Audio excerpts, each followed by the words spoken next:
Welcome to this week's Fireside Creators. I am your host, Reverend Dr. Sherry Palace. Tonight, we are talking about LGBTQ Pride Month.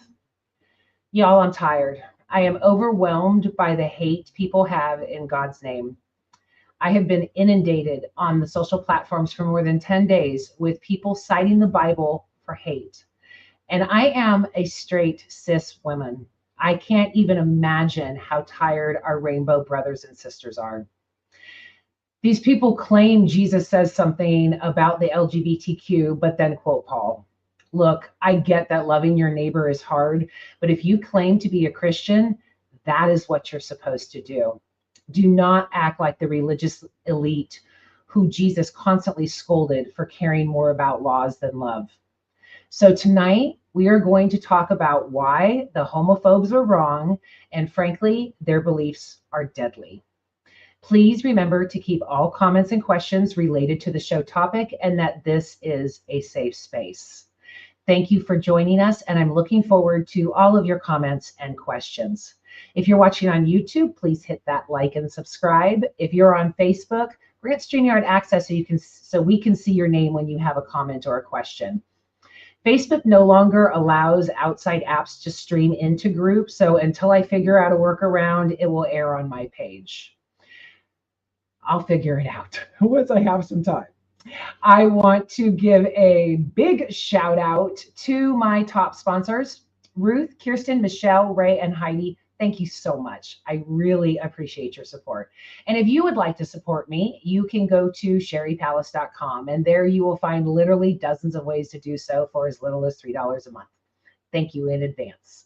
Okay, the Wild Goose is coming up, and it is July 11th through the 13th, 11th through the 13th, and it's in Harmony, North Carolina. Try to go. We will be doing the show from there on Friday at 4 p.m. and you will be able to watch the show in person if you're there.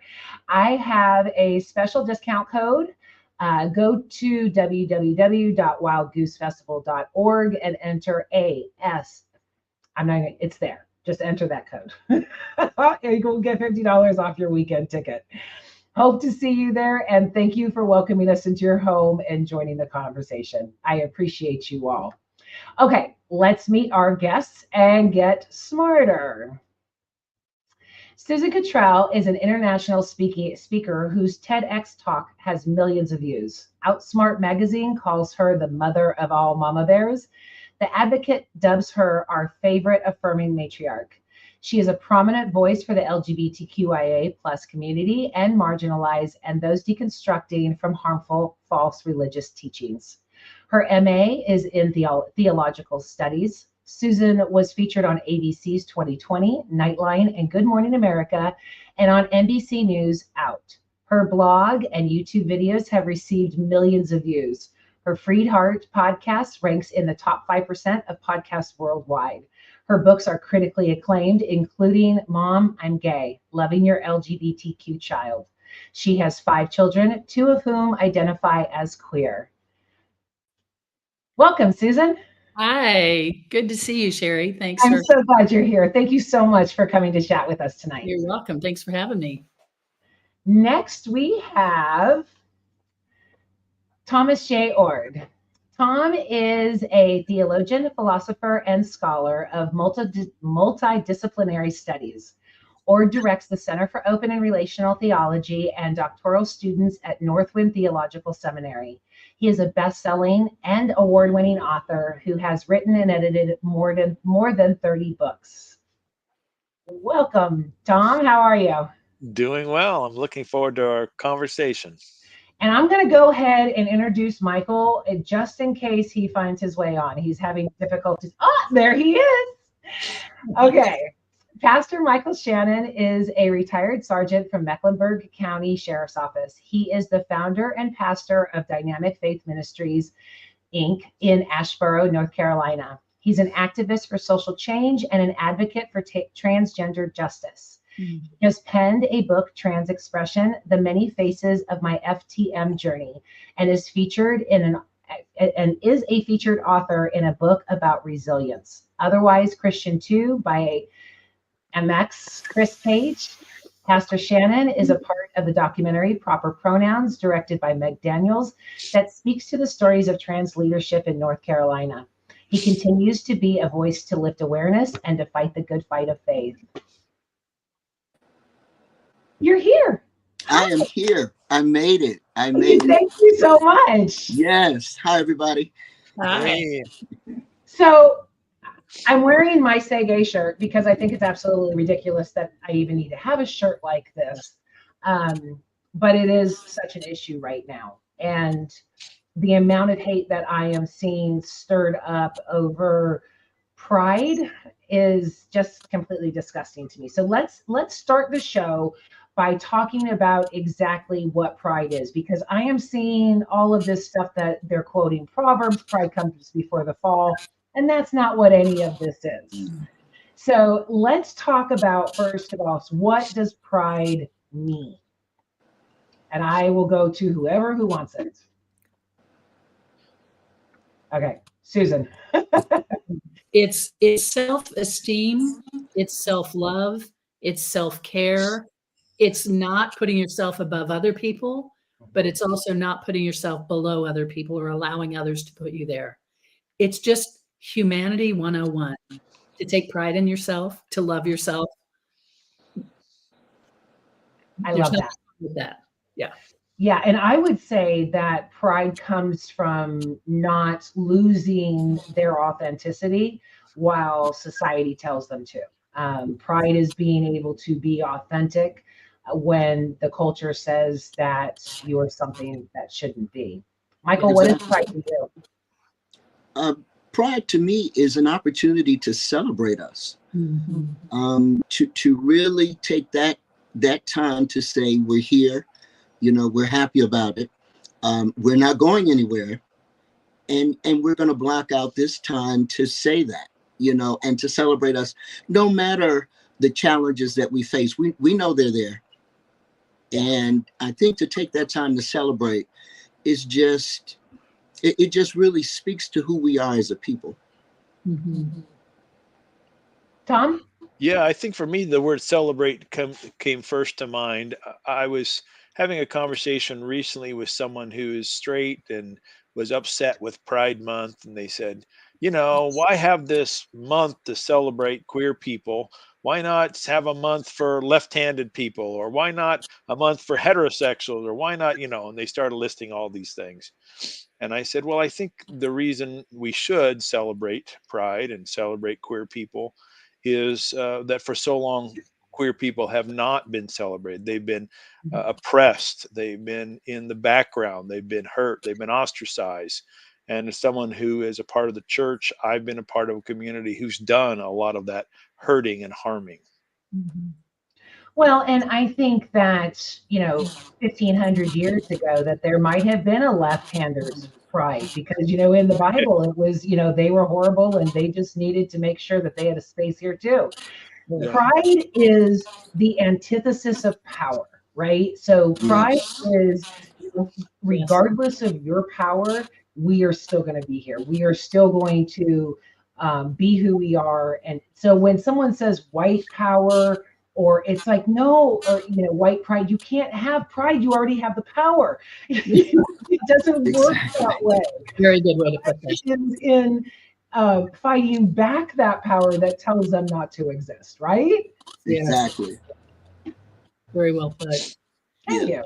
It's also pride is also the antithesis of shame, which is very similar to what you're saying. The power is the power to shame people that aren't in the power structure, and pride's the antithesis of that. Yeah, like, so we wouldn't have patriarchy pride. That's like too Right. Exactly. And Wednesday and Thursday. Yeah. Yeah. Tom, you're under the microscope right now. Yeah. I'm facing a trial by my denomination, the Church of the Nazarene, for teaching doctrines contrary to the denomination's view on human sexuality and for advocating for change on queer matters. And So I'm going to trial next month. It's been a wild ride, and I'm sure the next 5 weeks or so are going to be even wilder. Mhm. My book just came out, right? And the whole impetus of it was people using God's name to hate, Yeah. for violence, for murder, for war, for all of this. And the LGBTQ plus community they are the victims right now. I mean, people of color, women, we're all under attack. But me saying something about abortion on social media does not incite the rage that pride does. I posted something which I address in my book about there's been over 1,500 species, animal species besides the human animal, that have documented between a 3 and 20% ratio or proportion of homosexuality in animals. So whenever someone says, oh, it's unnatural, it's all of this, then I always go back to, no, we see it throughout nature. And then to use your interpretation of God to demean others is why we get into these messes. we're just supposed to love, right? Exactly. Everyone. Michael, how are you dealing with it in your church, and what you've had to overcome? The way we're dealing with it is for one, Sherry, I had to recognize that, say, maybe 2 years ago, before all this negative rhetoric came out about pride, you could see the expansion of pride in agencies, in organizations that were not affiliated with the gender variant community. So that was a plus. I've been invited to speak at just organizations that were extending their awareness. So that was a plus. And I think because of that, here comes now all this negative, propaganda about what pride means, and all the Bible thumpers have been activated.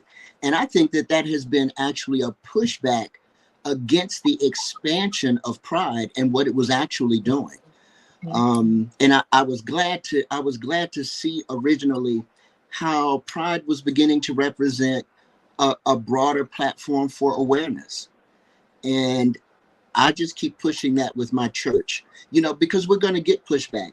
All of that is going to come, and that has never stopped us before. It can't stop us now.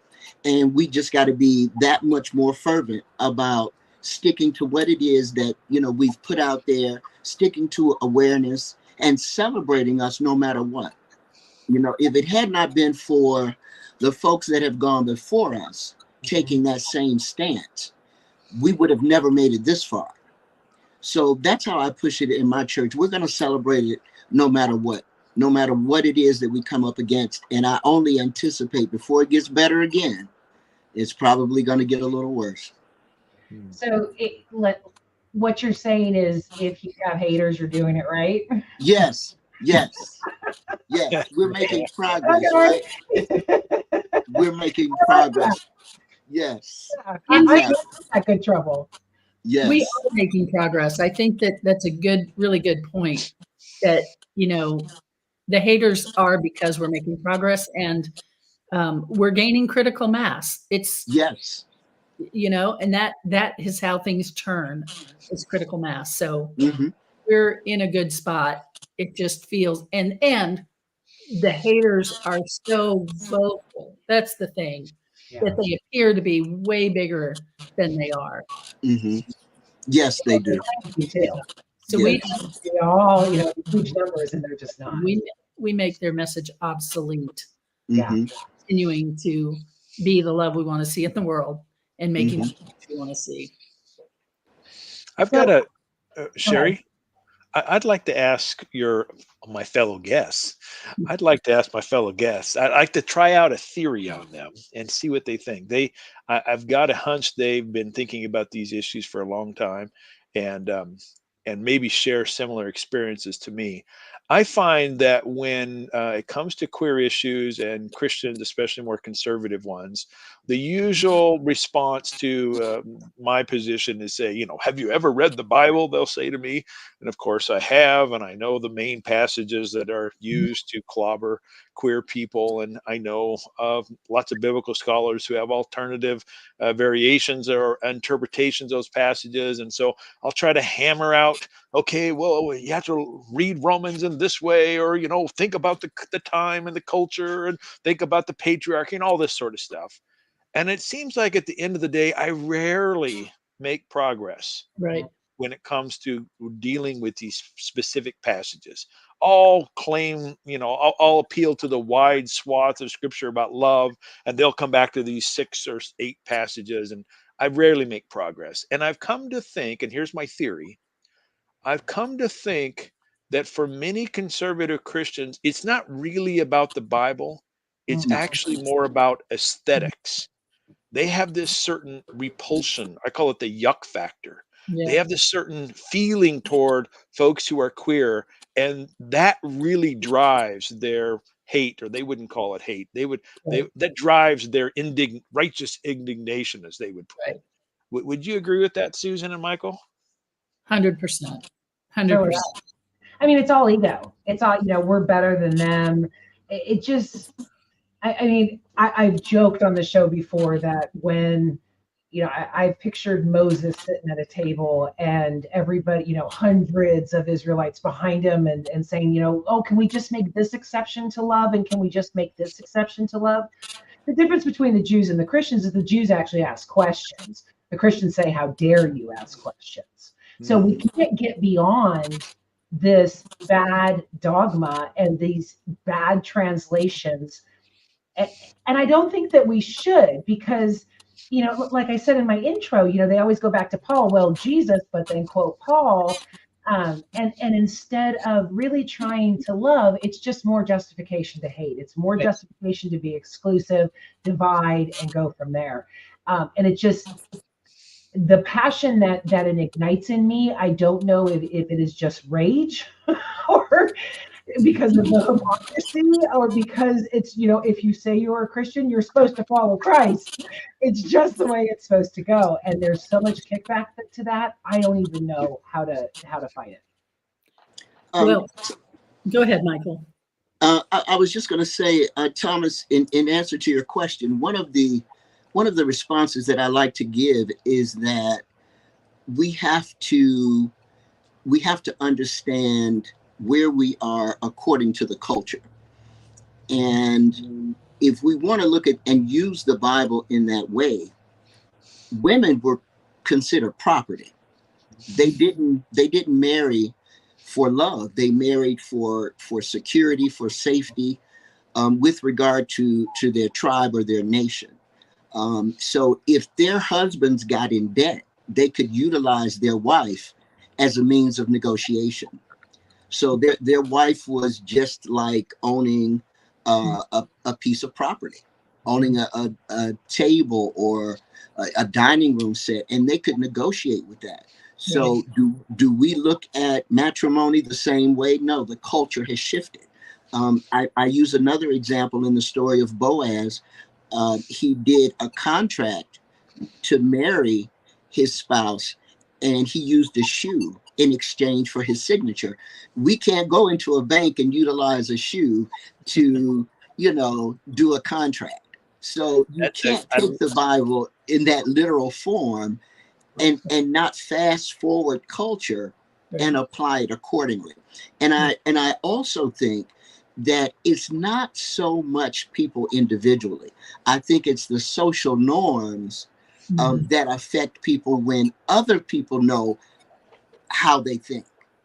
So have you ever noticed that some people are kind of okay until they realize their neighbor might think they're okay?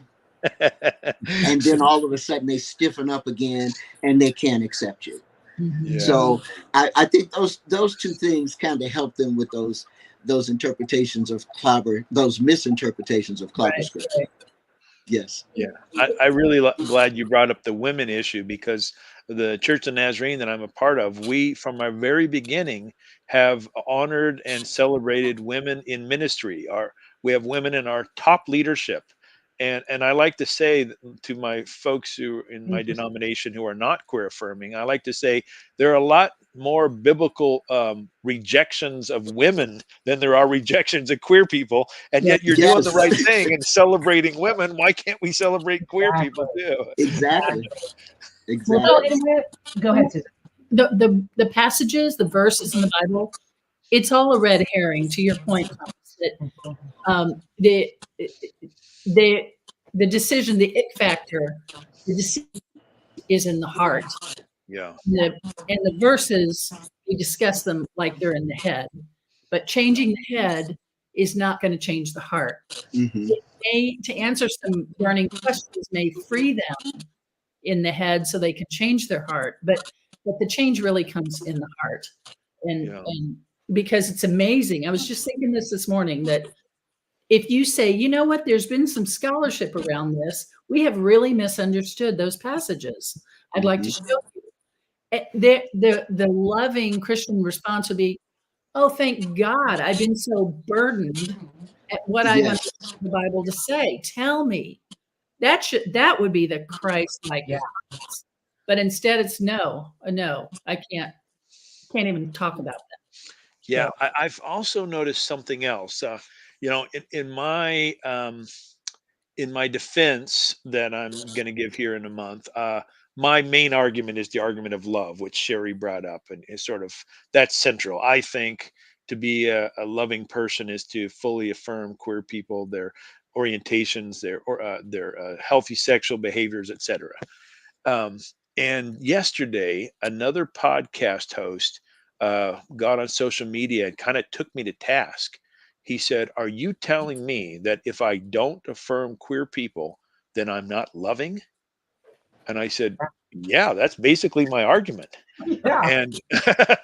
And and he then proceeded to go into this sort of thing, the way he thinks about what love is, and for him, love is obeying God, and he believes God has ordained and written, or somehow given us the scriptures, and the scriptures are clearly against queer issues. So I was thinking, I don't think of, I mean, I do want to obey God, but I think of love as listening to people and hearing where they're at, and then asking the question, how do I promote their well-being, their flourishing, what's healthy?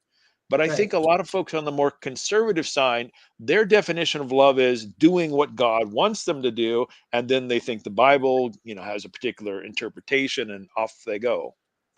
Is that Well, when something you you have guys an come across? abusive God that is supposedly love, an abusive love would also go hand in hand with that, right? So, I mean, whenever someone says to me, well, God said this, and I always go, well, we also hear about the testicles of donkeys, and that we should kill our children in Deuteronomy. So we know that we don't take everything literally.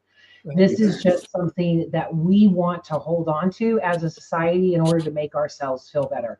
I address the ego constantly in my book because I think that is where the fall is. I think that is where we say, well, I mean, love is honor.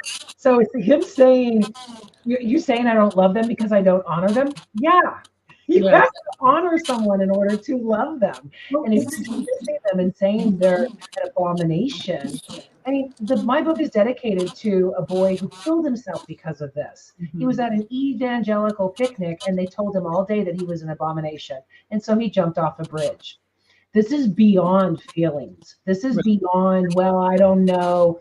This is literally deadly. And children are looking at this in our society thinking, what is wrong with me? What's going on? It's so detrimental that we have to find a way. Susan, if you say that we have to get to their hearts, how? Is it a family member becoming gay, like what happened with the Reagans, or the Cheneys, or I mean, does that where? How can we say that you need to care about people if they don't? Yeah, you need to be willing to listen to stories, people's stories, get to know the stories. Like I find that so much resistance to hearing those stories because it might change their mind, and they're trying to hold this line they think God wants to tell them to hold. An abusive God is their interpretation of God. And I also noticed that a lot of people grow up with abusive parents, especially fathers, because they generally have had more power in the family than the mothers, but who are abusive, but you also love them because you kind of have to love them because you can't live without them. And so it's this interesting dichotomy that I think our human culture has normalized a lot of abusive behavior in our homes, in our families, that we had no choice but to normalize. And so to see God as abusive is not that big a step away. Oh. So I think it really shows the dysfunction of people who can't see that God, as God is being shown to them, is really dysfunctional. What is it? A megalomaniacal bully. I forget the whole description. But not to see that. And when your definition of love is abusive, then I guess when you're saying, I'm loving my neighbor, right? Then that's really where the problem is. Maybe. I mean, maybe we need to redefine the love that we're supposed to do. And Christians like this, get really offended if you imply that they don't love. I know. Like, what do you mean? Of course I love. And it's like, well, let's talk about what love means. Yeah. And it really means, and every major faith says, it means to treat somebody the way you'd want to be treated. It means to see them. It means to get to know their story. I mean, it means not to prejudge them. So, Michael, you should talk. I've been talking a lot. No. I'm in agreement with what you have put forth, because when those scriptures go out, I think it's important that we counter those with the understanding that it's just like you said, we need to speak to the need of the person, because that's what Jesus did. Jesus broke some Levitical laws, and he healed on the Sabbath. He allowed the disciples to go into the field and eat the wheat because they were hungry. So it is about nurturing the need of the people, as opposed to, staying within that fine line of the law. So when we're presented with these scriptures, we need to really talk about what love is, as opposed to what is written. And I think that's, takes us into the dispensation of grace, in understanding that it's not about the letter of the law. The letter of the law kills. So when you advance that into love, now you're talking about an individual, not a law. Yes. Yeah. Like Jesus said 2,000 years ago. Yeah. And Jesus slow learners just blasted the religious leaders who took the law very literally and religiously, the same way these pastors were talking about take it.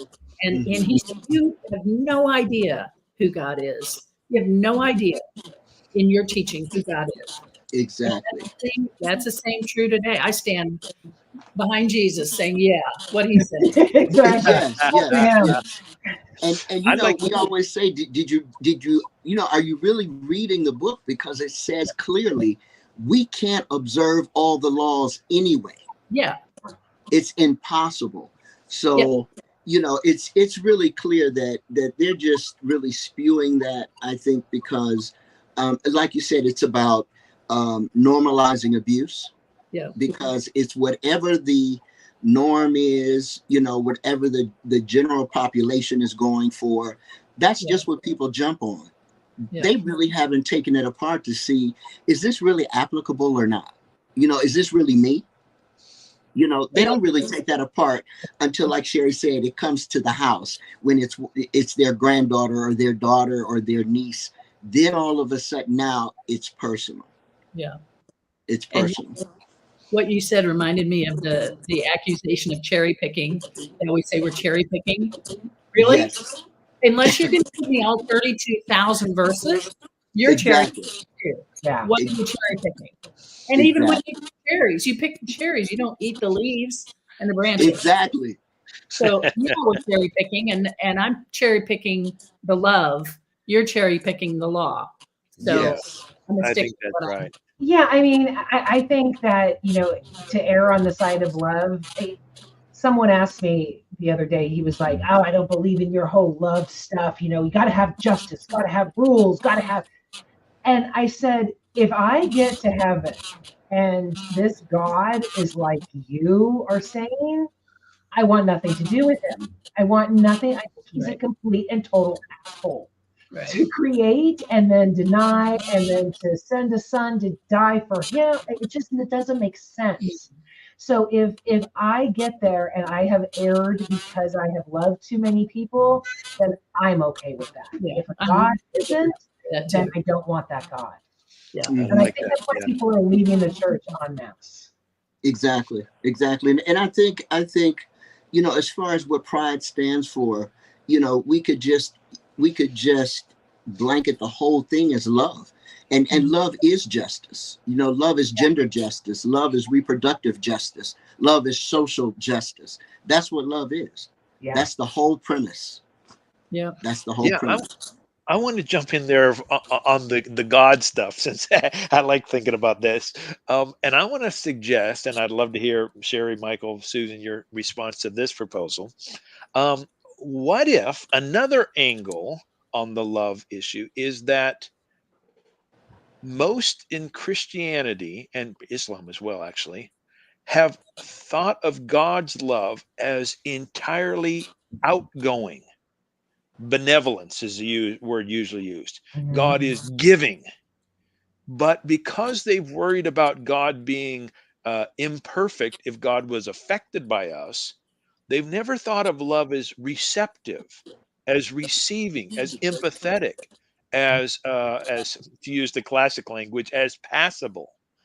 And I think about this in terms of pride and the queer issues. So many people I know who are on the more conservative side of this tell me they're loving people because they're doing to them something they think needs to be done for their own good, to get them past their lifestyle, is usually what I hear. So Yes. I'm going to do something to you because I'm loving you.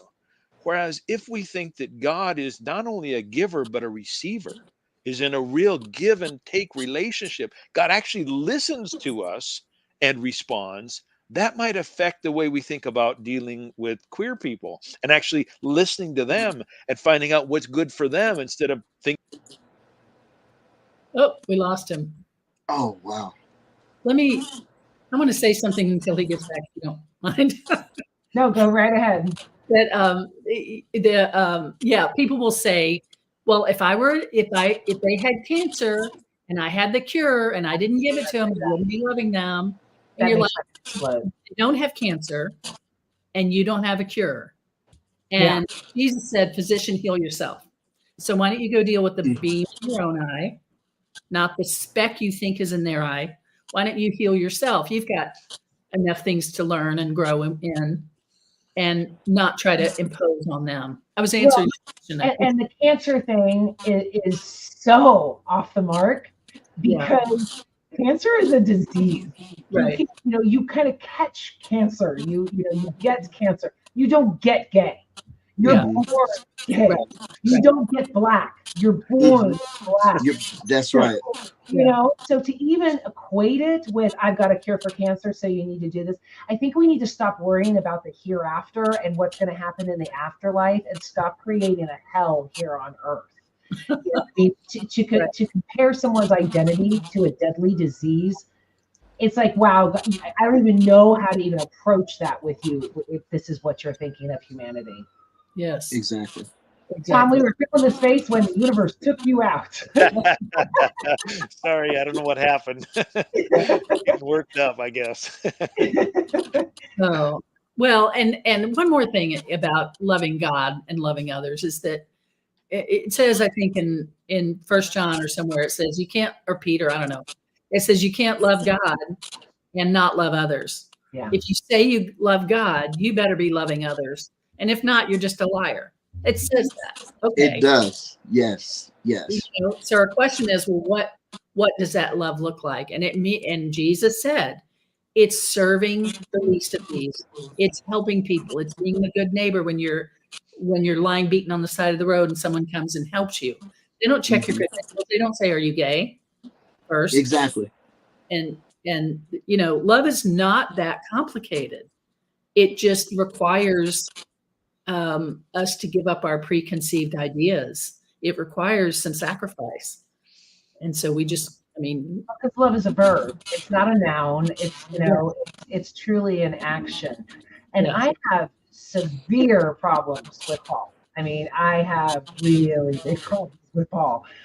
But I also love his thoughts on love. And if these people, these homophobic people who are scared that their own soul is in jeopardy if they associate, and all of the convoluted belief systems that go and surround this hate, if they just checked their behavior against 1 Corinthians 13, then that would dispel some of it. Right. But I think, like you said, Thomas, that I think some people want to hold on to it.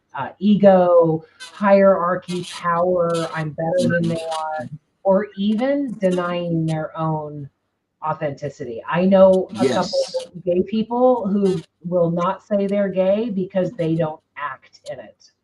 They don't understand that they're still gay. People can choose to be straight and not be authentic. That doesn't mean that they weren't born that way. Right. That's a really good point. And you know, if you simply just look at, you know, just to stay on this God thing just a minute longer, if you look at the examples that Jesus gave us, when he died on the cross, he stops dying on the cross to engage this thief. And there were no prerequisites. You know, if I were to think of what the dialogue would have sounded like if we were to take all the rhetoric that is infused upon us, then Jesus would have to ask him, well, you know, have you been baptized? Were your parents Methodist? Yeah. You know, have you been going to church regularly? Are you a tither? You know, so and the conversation didn't go like that. So it's, you know, it's things like this that you look at, and Jesus is our direct example. And so you go back to that basic statement, like, do you really read it, or are you just quoting what everybody is just dishing out? Regurgitating. So, yes. Tom? Yeah, this conversation is telling me that theology matters. It does. I mean, what you think about God and what God is like and what God enjoys and appreciates and values, that's going to make a big difference on what you value. I don't know exactly. a single atheist that's a homophobe, by the way. I don't know a single atheist that is racist. You know, I mean, I think that the problems are because we try to understand and invoke our God's wisdom in through us, and that's where we will always fail. If it wasn't for theology, abortion wouldn't be an issue, slavery wouldn't be an issue, homosexuality, all of that. But because we bring in the God factor, is when we all fall. Well, yeah. I agree, except slavery was money motivated. So that's it. Great. I don't think it's just Christians using the Bible, I think, you know, but yeah, you make a good point, though. I'd rather be with an atheist than an evangelical Christian. Yeah. You know, I think it's another good point to bring up also is that, and I emphasize this as we do advocacy work, you want people to understand. You don't have to necessarily agree. Yeah. Understand. There are many things with regard to the people that I love dearly and that I hold in high esteem that are very close to me. They have perceptions about things, perspectives that I do not agree with, but I could most definitely understand. And that's love. Mm-hmm. That's love, because I could choose to say, because you don't think like I think, then I have no room for your perspective. but love says, like Jesus said in well, this is God speaking in the book of Isaiah. He says, come, let us reason together. And he's talking to the Israelites, these stiff-necked people who are constantly going astray and doing the opposite of what he's asked them to do. And he's saying, come, let's round table this. Let's sit and convene and talk about this thing. So there is an exchange, Thomas, that you were talking about in this love factor. So, you know, I want to be understood. I'm not asking for agreement. You don't have to affirm me in that way. But to understand that I have the same rights as anyone else that is human, now that needs to be understood. Yeah, I shouldn't have to fight for that, exactly. whether you agree with who I am or not. And I think that's kind of like the bottom line of that. And it's almost like they receive the message of gender variant people like they have to be that. And that's not what we're saying. Just understand that we're here breathing the same air as you. We bleed just like you. Just understand the common denominators here. And that's it. Yeah. That's it. It's kind of like people that are stuck in this perception about the law. It's like they're stuck in the Old Testament, and they never. They call themselves Christians. Yeah, they never graduated into a newer dispensation, you know. And you can't stay stuck. The Bible says you become like stagnant water. Yeah. So it's like, don't stay stuck in the fact that we're on opposite ends of the spectrum. Simply let's come together in understanding. I got a question though for you, Michael, because I'm on board with you to a certain extent, but I'm struggling to another extent. Okay, talk to me. So as Sherry was saying, I'm facing a trial. I'll probably be kicked out of my denomination next month. At least I'll have my credentials removed. Maybe they'll take away my membership. And so, of course, as you can imagine, it's a big uproar, you know, people on social media on both sides going after it. And then there's this one group of people who are neither my supporters, but also are not out to hang me. Mm-hmm. They're kind of playing, hey, let's just all get along. You know, there's room in our camp for everybody. You can be, you know, someone like Ord who's affirming, or you can be someone who thinks that queer people are going to hell. We're a big tent. We can all and I have a hard time with that. Yeah, like, if this is an issue like, you know, do you like the Mavericks or the Celtics? I'll say, yeah, okay, we're a Big Ten. You can, you know, that doesn't really matter much. But this seems to be more important than that. And I'm trying, Michael, to figure out how to talk about this. So Susan, Michael, give me some tips. How do I make the point that there are some issues that are like big enough to die for and others not so much? That's Thomas, that's a really good question. And in some ways it can be relative. This is very critical what you're going through. And again, those people, for me to understand this as much as I can, because I know it's different for you because you're right, it's happening to you. But for those people that are right in the center that are saying that, why don't we all get along? And also saying it's okay that you think like this and it's okay that you think like this. That's, for me, that's an oxymoron, because you can't say both. That they are different and the same. They're not. Yeah. And that's that group of people that don't want to take one side or the other for fear of, you know, the kickback and the pushback that they're going to get from the opposite side. So that's that lukewarm place, and that's not understanding where I am. I would like to take it to a vast extreme. What if the Jews were told that in the 1940s? Mm-hmm. You know, Hitler wanted them dead, but can't we just all get along? Right. Mm-hmm. It's very similar now, because the LGBTQ people don't have the straight people don't even see the value of their life. And if that's the same mentality that Hitler used for that destruction, it's the same going there. So to say, well, I'm going to accept the fact that you don't value the life of this person, I think is anti-Christ. Not even anti-dogma, or it's purely anti-Christ. And if we look at everything else beyond it, with the Leviticus versions, with all of those, it's still anti-God. Right. I mean, that is, you don't have to accept the demeaning to the point of death of anybody's beliefs. Anybody's. That's right. What did Giselle say, that if you stand outside, you side with the oppressor? Yeah. If you don't stand with the oppressed, you stand by default with the oppressor, because that's where the power is.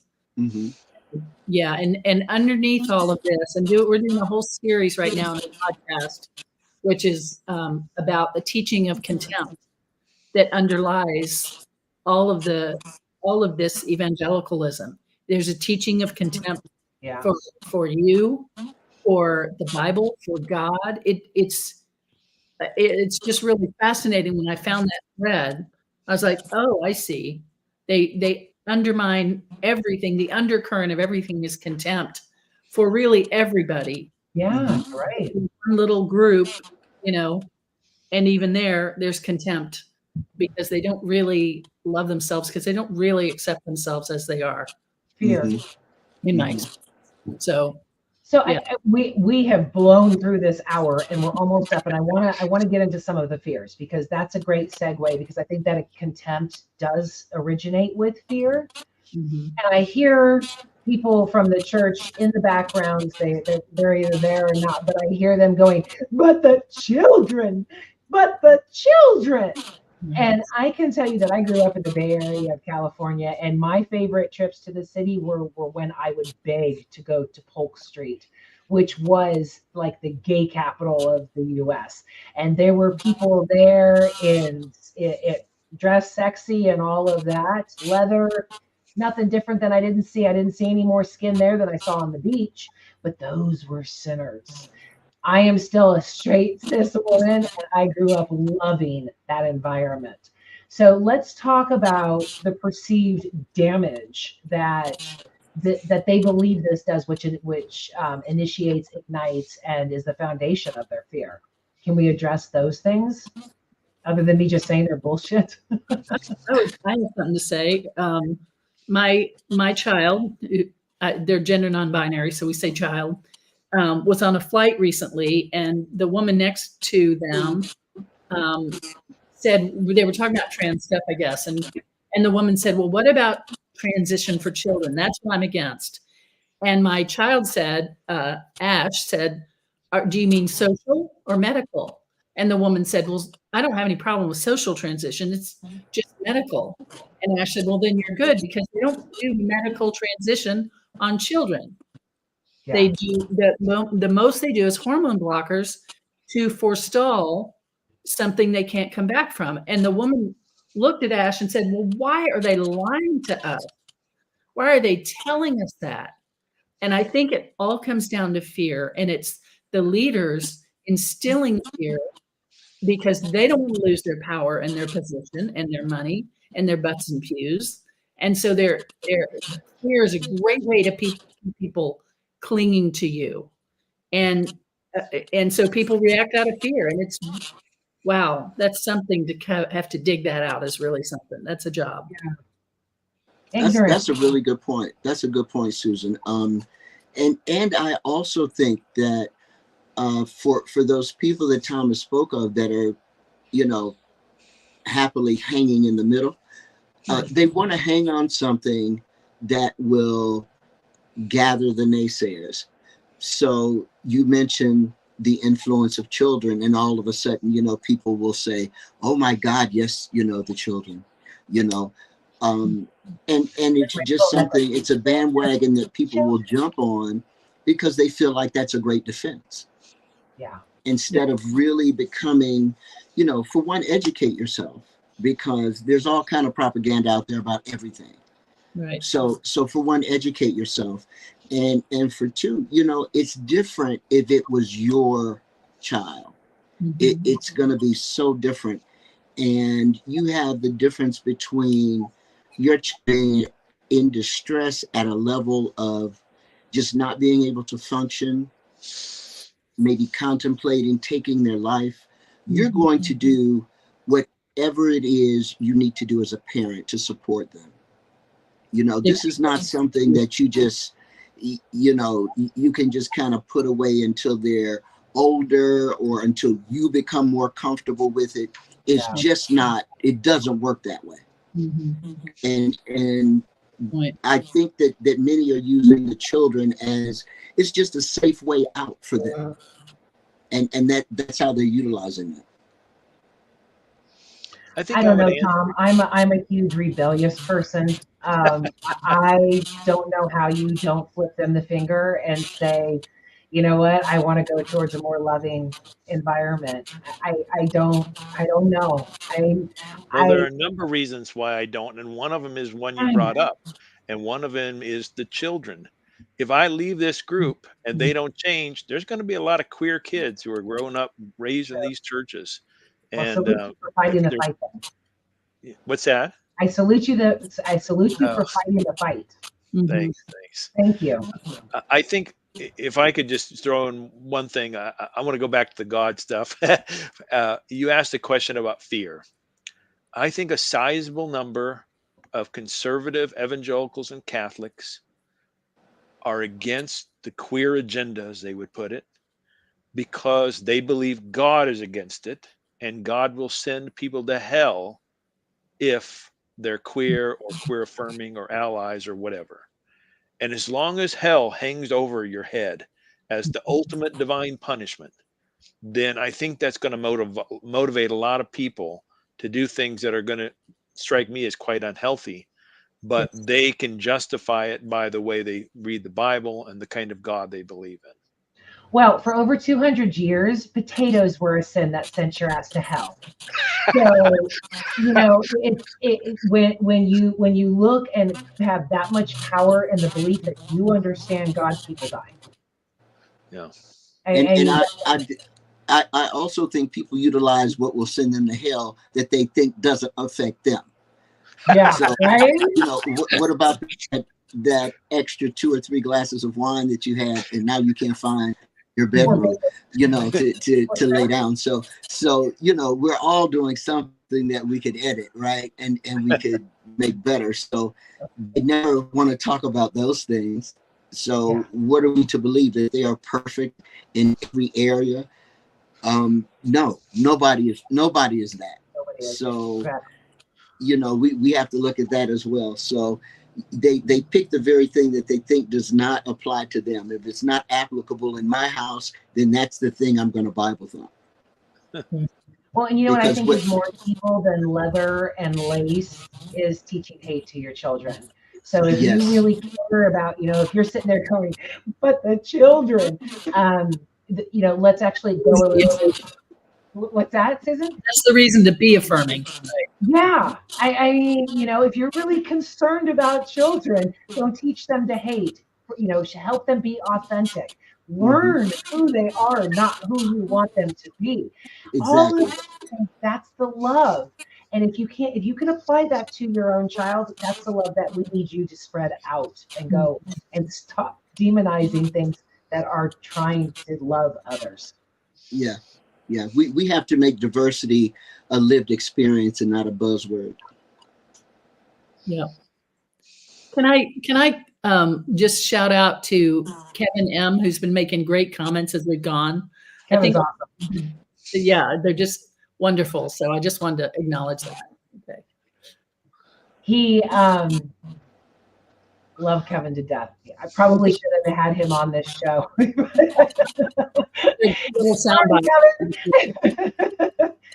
But yeah, Kevin's going through a lot of it too. He just came out 2 years ago, and he's in his 50s. So he was a pastor and all of that. So he knows exactly what we're talking about and the pain and damage that it can do. I mean, kids are literally killing themselves over this, people. Yes. You have to take this serious. Educate yourself. And if you don't want to educate yourself, then just shut up. Exactly. You know, silence is better as long as it's not deadly. Yeah. Okay, we are at the top of the hour. I think that we could probably go for a few more hours talking about this, but we can't. Thank you all so much for coming on, and I hope that we resonated somewhere in someone's head to start to dispel that hate. Susan, thank you so much for coming on. It was such a pleasure to meet you. You too. Any final words, and where can people find you? Everything is at freedhearts.org. Our website, our podcast, my TED Talk that's got 5 million views plus. All our resources are all at freedhearts.org, and communities for parents online and communities for LGBTQ people too. So, but yeah, if you are out there wondering if you're okay as a queer person in any variety, you are okay as a queer person, whoever you are. And as a parent who embraces your child, you are good to embrace your child. So Yes. love is the bottom line. I love that. Thank you so much. Thomas, you've got an uphill battle against you, and I am all here for you and pushing you all the way there. Any final words, and where can people find you?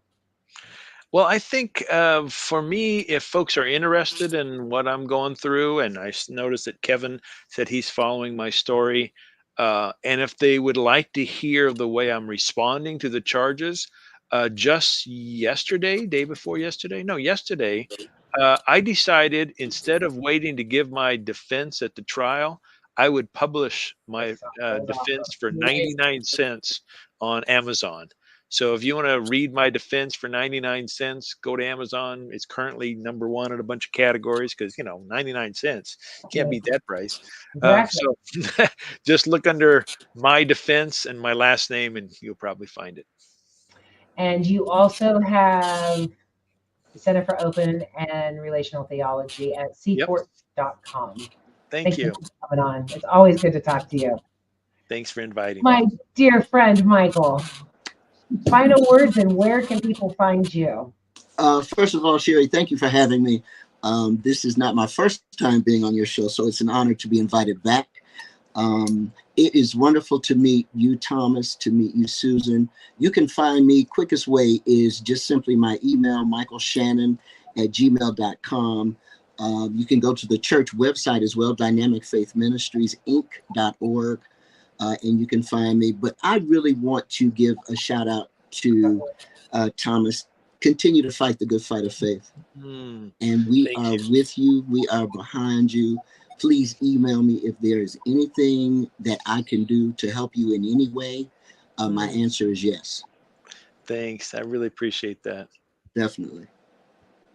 And we'll have to have another show, Tom, afterwards to get the rundown of everything and how things are going to move forward. Great. You guys, I love you all so much. And thank you so much for coming on and talking about this. I really hope that we made some headway. And all of your voices are very important. Thank you so much. Thank you. Thank you.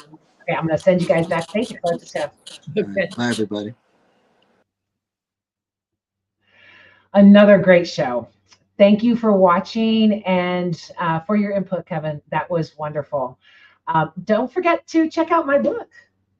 It hit bestseller on the first week out, so that was awesome. I can't wait to hear your thoughts on it. And I address these topics. I have 2 sections, actually kind of 3, on the LGBTQ areas. So next week's show will be on bad faith, probably similar to tonight. I will be chatting with Michael Camp, who wrote a book titled Breaking Bad Faith. If you like the show, share it and subscribe. Thanks again for watching. Have a wonderful week. And as always, walk in love.